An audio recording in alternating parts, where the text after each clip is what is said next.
بسم اللہ الرحمن الرحیم۔ السلام علیکم خواتین و حضرات، میں ہوں آپ کا جنید سلیم اور آپ دیکھ رہے ہیں انصاف ڈیجیٹل، ہماری اس درخواست کے ساتھ کہ اگر آپ ہماری اس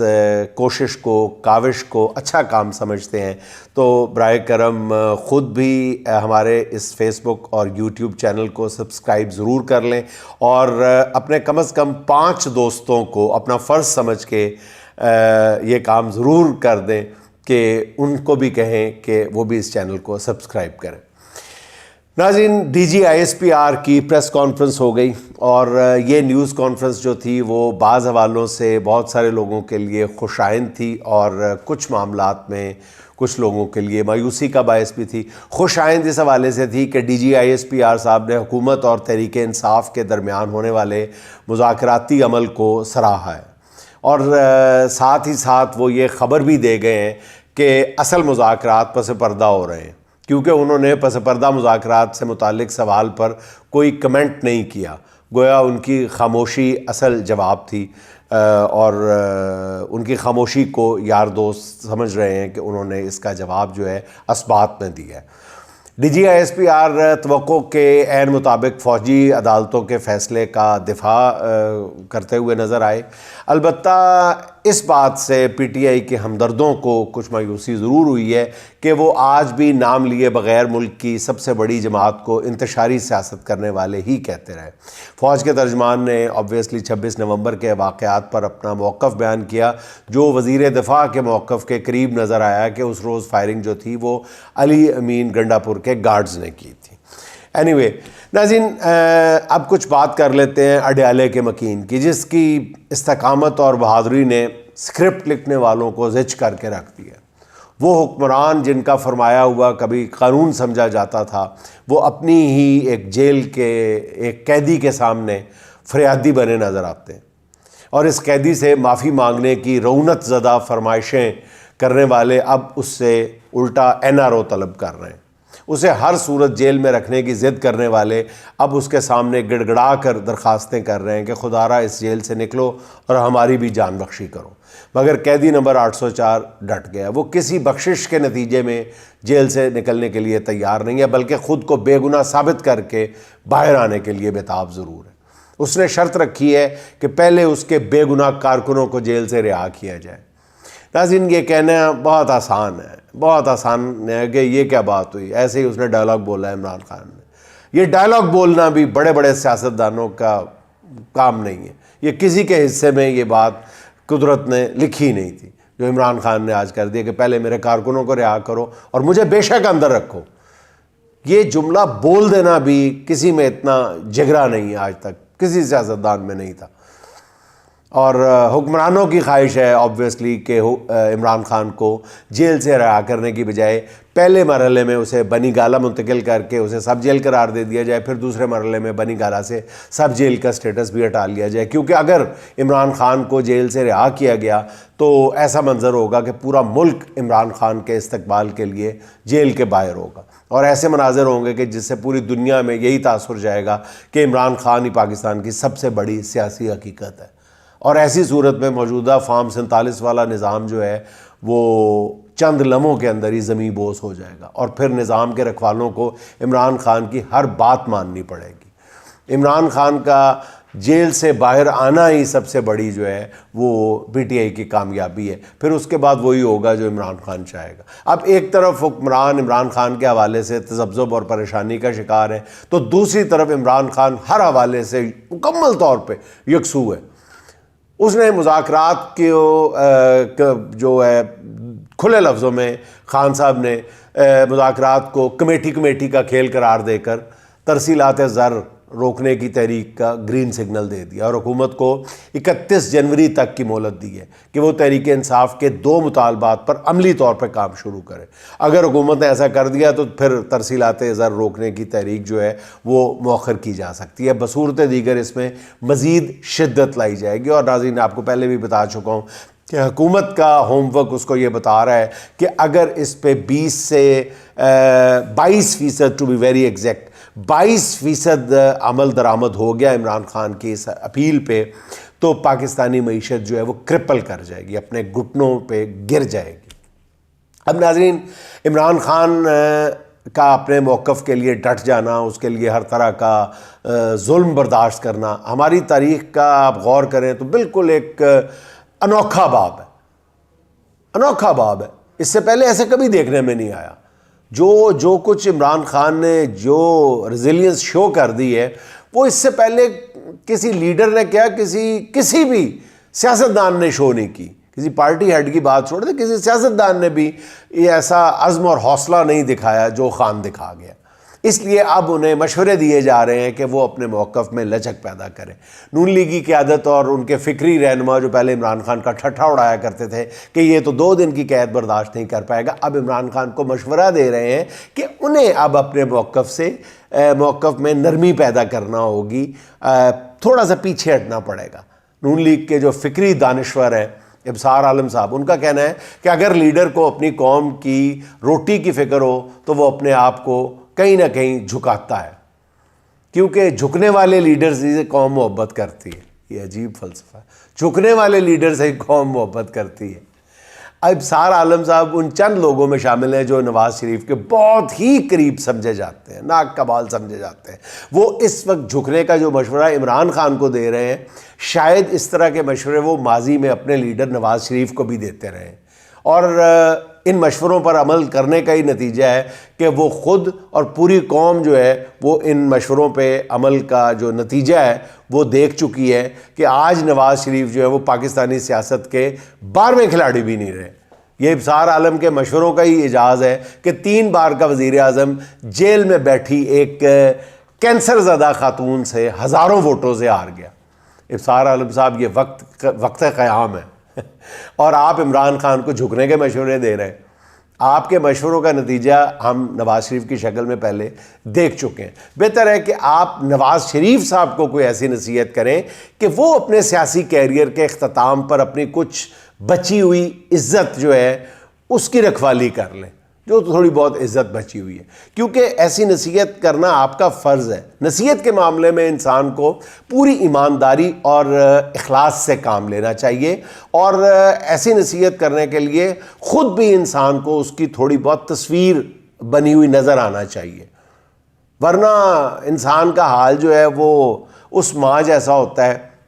کہ جس کے بیٹے کا دوست اسے کہتا ہے کہ آنٹی آپ اپنے بیٹے کو سگریٹ پینے سے منع کیوں نہیں کرتی؟ تو وہ ماں آگے سے جواب دیتی ہے کہ بیٹا میں بہت سمجھاتی ہوں لیکن آج کل کی اولاد جو ہے نا وہ ہماری طرح کی کہاں ہے جو بزرگوں کی بات مان جائے. ہم تو اپنے بزرگوں کی اتنی عزت کرتے تھے کہ جو ہمیں انگلی پکڑ کے چلنا سکھاتے تھے ہم ان پہ جان قربان کر دیتے تھے. لیکن بیٹا آج کل کے بچے، میں تمہارا کیا خیال ہے کہ میں اپنے بیٹے کو نہیں سمجھاتی کہ سگریٹ نہ پیا کروں، لیکن وہ سمجھتا ہی نہیں ہے، بزرگوں کی عزت ہی نہیں کرتا. کیا کروں؟ میں بار بار کہتی ہوں کہ نہ سگریٹ پیو، لیکن وہ سگریٹ چھوڑنا تو دور کی بات ہے، وہ تو میری ڈبی میں سے بھی نکال کے پی جاتا ہے. تو حضور والا، ایسی نصیحت کرنے کے لیے انسان کا خود بھی اس نصیحت کے مطابق اس کا خاکہ جو ہے وہ اپنی شخصیت پر بھی لاگو کرنا چاہیے. اچھا ناظرین، اپنے گزشتہ ویلاگز میں تفصیل سے عرض کر چکا ہوں کہ نون لیگ اور خاص طور پہ مریم اینڈ کمپنی نے فیصلہ کیا ہے کہ امریکہ سے آنے والے دباؤ کا مقابلہ کیا جائے گا، اور اس کے لیے اعلیٰ سطح پر کچھ فیصلے بھی کیے گئے ہیں. اس ضمن میں خواجہ آصف صاحب پہلے میدان میں اتر چکے ہیں اور وہ گولڈ سمتھ آپریشن والی ٹویٹ کر چکے ہیں، اور اس ٹویٹ نے امریکی دباؤ کا معاملہ جو ہے وہ مزید گمبھیر کر دیا ہے. اس پر میں اپنے گزشتہ روز کے ویلاگ میں تفصیل سے بات کر چکا ہوں. اب نون لیگ میں مریم نواز گروپ کے 2 اور ستارے سامنے آئے ہیں جنہیں امریکی دباؤ کا مقابلہ کرنے کے لیے سامنے لایا گیا ہے. اچھا، یہاں آپ کی خدمت میں ناظرین ایک خبر بھی آپ کو دیتا چلوں کہ 2 جو ایسے ارکان پارلیمنٹ ہیں نون لیگ کے، انہوں نے اس کیمپین کا حصہ بننے سے انکار کر دیا. انہوں نے کہا ہے جی کہ اگر مقابلے پہ پی ٹی آئی ہو تو ہم حاضر ہیں، لیکن مقابلے پہ امریکہ ہے، اس لیے ہم یہ رسک نہیں لے سکتے. اور ایک جو رکن پارلیمنٹ ہے جو بہت سینئر رکن پارلیمنٹ ہے اور ان سے یہ توقع تھی ان کو نون لیگ کی اعلیٰ قیادت کو کہ وہ امریکہ کے حوالے سے یہ بیان ضرور دے دیں گے، لیکن انہوں نے انکار بالکل چٹا جواب دے دیا، اور 2 ارکان پارلیمنٹ ان کے ایک ساتھ اور بھی ہیں انہوں نے بھی صاف انکار کر دیا. اچھا ناظرین، جو 2 اور ستارے اتارے گئے ہیں اس میں ایک طلال چودھری صاحب نے انگریزی میں ٹویٹ کیا، یعنی رچرڈ گرنیل کے مقابلے پہ نون لیگ نے اپنی گرنیڈ سے پن نکال دی ہے. طلال چودھری نے جو ٹویٹ کی ہے اس کی غلط انگریزی پہلے مرحلے پہ موضوع بحث بن گئی ہے. طلال چودھری نے جہاں جسٹس لکھنا تھا وہاں انجسٹس لکھ دیا. اس طرح جاوید لطیف سے بھی انگریزی میں ایک ٹویٹ کرائی گئی ہے. میرا نون لیگ والوں کے ارباب اختیار کو ایک بڑا مخلصانہ مشورہ ہے کہ اگر بات جڑا والے کے طلال چودھری اور شیخوپورہ کے جاوید لطیف تک آ گئی ہے تو بہتر یہی ہے کہ صلح کر لی جائے، کیونکہ خواجہ آصف پہلے ہی ایک ٹویٹ کر کے اپنے زخم چاٹ رہے ہیں. اس حوالے سے آپ کو یہ بھی خبر دیتا چلوں ناظرین کہ خواجہ آصف نے اپنا امریکی وینٹیلیٹر والا بیان جو ہے وہ ڈیلیٹ کر دیا. یہ آپ دیکھیں، اور پھر وہ ایک اور بیان کو لے کے جب یہ ڈیلیٹ کرنے کی خبر سامنے آئی تو انہوں نے کہا جی میرا بیان تو وہی ہے، جو اصل بیان جس کی بات ہو رہی ہے وہ ڈیلیٹ ہو چکا ہوا ہے. وہ سارے لوگوں نے دیکھ لیا ہے کہ خواجہ آصف صاحب نے ڈر کے وہ بیان جو ہے وہ ڈیلیٹ کر دیا. بجائے یہ کہ یہاں پر اپنا موقف بیان کرتے، وضاحت کرتے، تو وہ انہوں نے سمجھا کہ چلو یار یہ فساد کی جاڑی ختم کریں. مجھے وہ بات یاد آ جاتی ہے کہ شوہر کو ملازمہ کے ساتھ صوفے پہ راز و نیاز کرتے ہوئے دیکھ لیتی ہے بیگم اور کچھ نہیں کہتی، تو اس کی سہیلی اس سے پوچھتی ہے کہ تم نے اپنے شوہر کو سامنے دیکھا ہے صوفے پہ بیٹھ کے اپنی ملازمہ کے ساتھ راز و نیاز کرتے ہوئے، تو کچھ بھی نہیں کیا؟ تو وہ کہتی ہے میں کیا کرتی، اس لیے کہ شوہر کو بھی میں نہیں کھونا چاہتی اور آج کل نئی ملازمہ ملنا بھی مشکل ہے، لیکن میں نے ایک ایسا کام کیا ہے کہ میں نے فساد کی جڑ ہی ختم کر دی ہے. تو وہ سہیلی پوچھتی ہے فساد کی جڑ کیسے ختم کر دی؟ کہتی ہے میں نے وہ صوفہ ہی بیچ ڈالا. تو خواجہ صاحب کو اور تو کوئی دلیل نہیں رچرڈ گرنیل کے مقابلے پہ نظر آئی، تو انہوں نے اسی میں عافیت جانی ہے کہ فی الحال صوفہ ہی بیچ ڈالا جائے. انہوں نے وہ اپنی ٹویٹ جو ہے وہی ڈیلیٹ کر دی ہے. اچھا ناظرین، بات ٹویٹس کی ہو رہی ہے تو اس سلسلے میں ایک اور بات بھی عرض کرتا چلوں کہ گزشتہ روز میں نے بتایا تھا کہ امریکہ میں ایک ایسا ڈاکیومنٹ سامنے آیا ہے جس کے مطابق پیپلز پارٹی کی سینیٹر شہری رحمان کی این جی او نے یو ایس ایڈ پروگرام کے تحت $5 لاکھ کی امداد حاصل کی ہے. انہی ڈاکیومنٹس کی بنیاد پہ پھر صحافی طلعت حسین کا کہنا ہے کہ انہیں اسلام آباد میں ڈپلومیٹس نے بتایا ہے، سفارتکاروں نے بتایا ہے کہ آنے والے دنوں میں ٹرمپ ایڈمنسٹریشن کی جانب سے کچھ ایسے ڈاکیومنٹس ریلیز کیے جائیں گے جس میں حکومت پاکستان نے بائیڈن انتظامیہ سے کچھ خواہشات کی تحریری درخواست کر رکھی ہے جن کے منظر عام پر آنے سے کافی تماشا لگے گا. اب طلعت حسین صاحب کا کہنا یہ ہے کہ انہیں ڈپلومیٹک ذرائع نے بتایا ہے کہ آنے والے دن بڑے ہی دلچسپ ہونے والے ہیں. اس ٹویٹ پر بڑے دلچسپ تبصرے ہو رہے ہیں. البتہ سب سے زیادہ جو امکان اس بات کا ہے کہ ٹرمپ انتظامیہ رجیم چینج کے حوالے سے جو گفتگو ہوئی ہے یا اس حوالے سے جتنے بھی ڈاکومنٹس ہیں وہ ریلیز کر سکتی ہے، جس سے سائفر کی حقیقت بھی سامنے آئے گی اور اس کے کردار جتنے بھی ہیں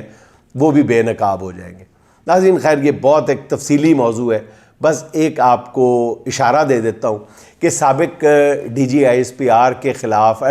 سابق D G I S I کے خلاف کورٹ مارشل جاری ہے.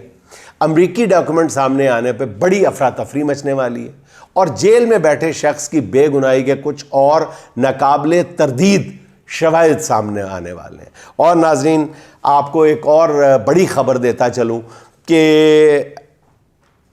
کچھ دن تک،